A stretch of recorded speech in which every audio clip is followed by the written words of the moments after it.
Hi, everybody. I'm Tony Wilson, here with my good friend and co host, Adrian Wright, and this is The Supernatural and Beyond.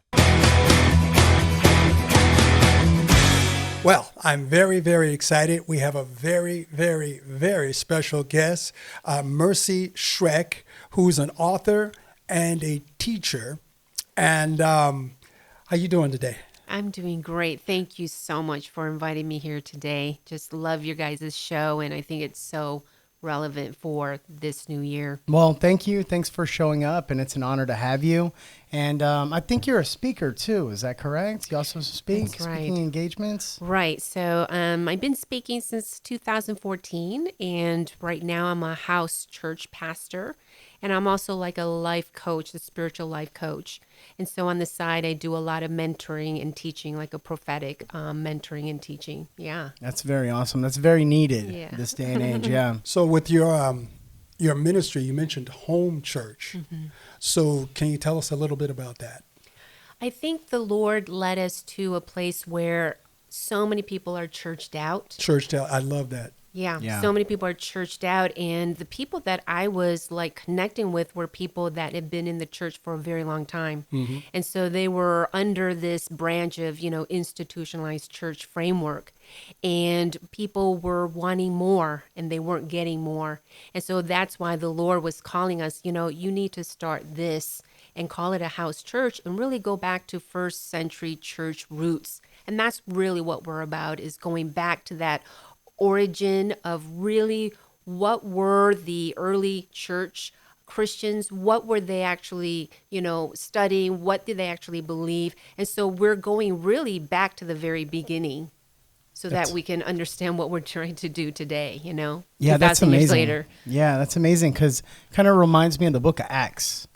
After Jesus passed and he was resurrected from the grave, it's like you saw the believers, the members of the sect, and they were meeting in the home churches, and they would Yes. break bread and meet daily. So it's very powerful because God started a powerful movement through those home churches. Yes.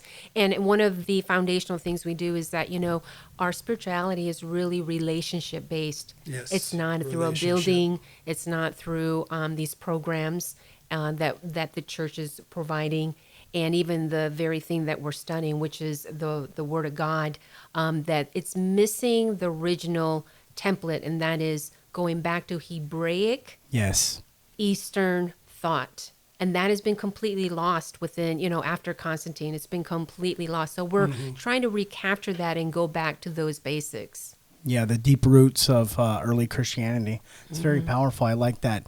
And on Supernatural and Beyond here, we also like to look at those Hebrew meanings and some of those words we like digging into and looking at. So it's very powerful. So Yes. welcome. And Thank you. yeah, I can't wait to hear more.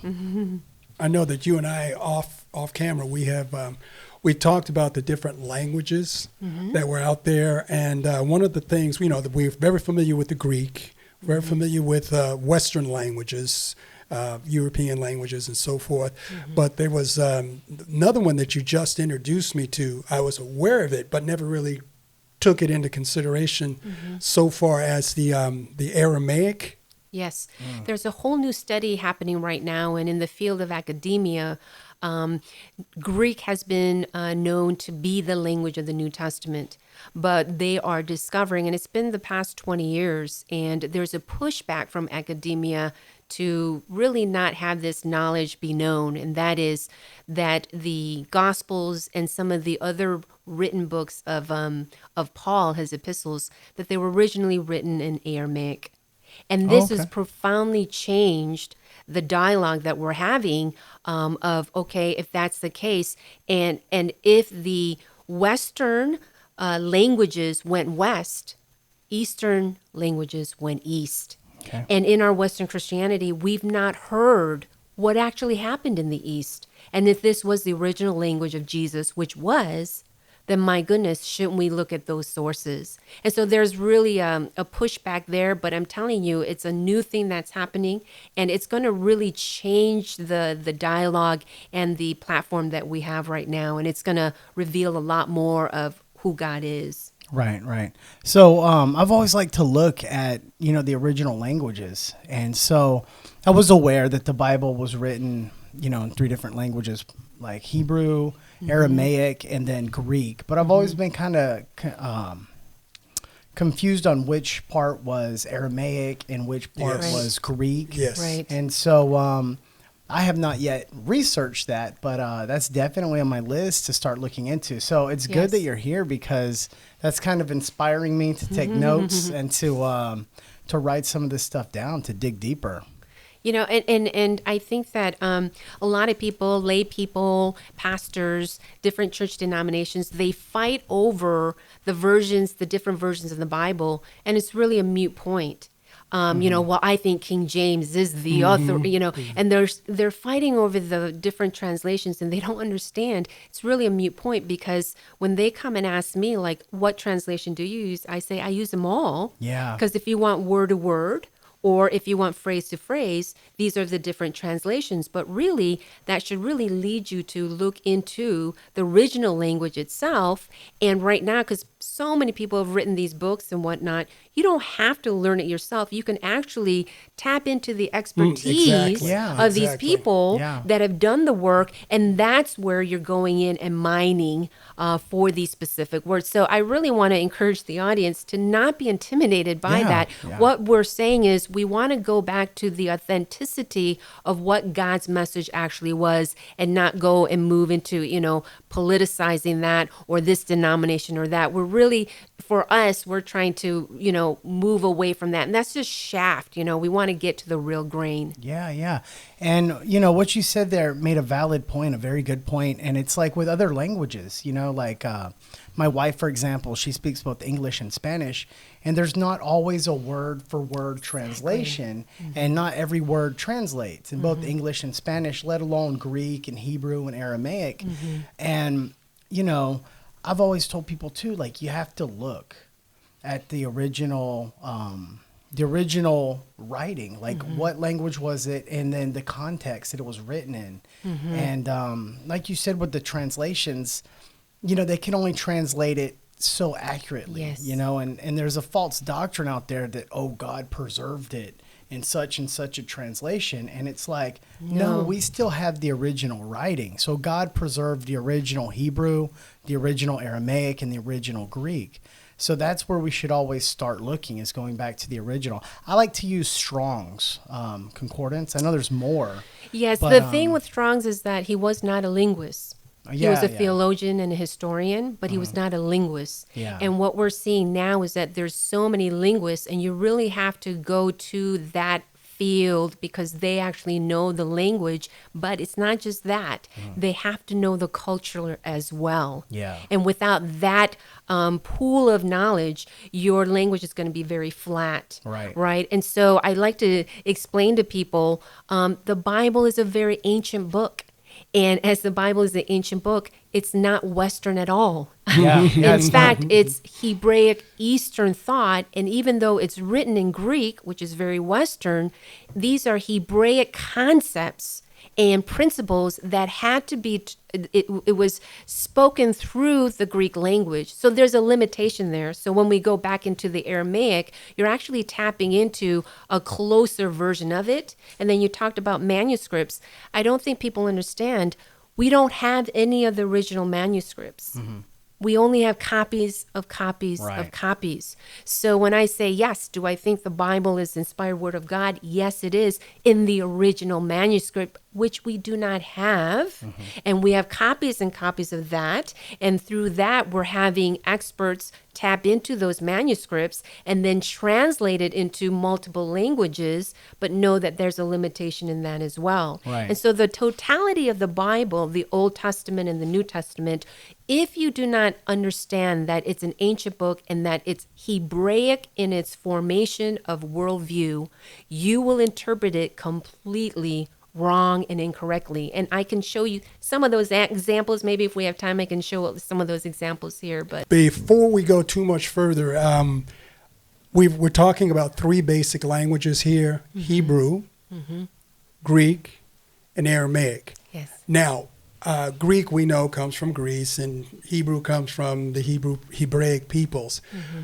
What is the difference between the three?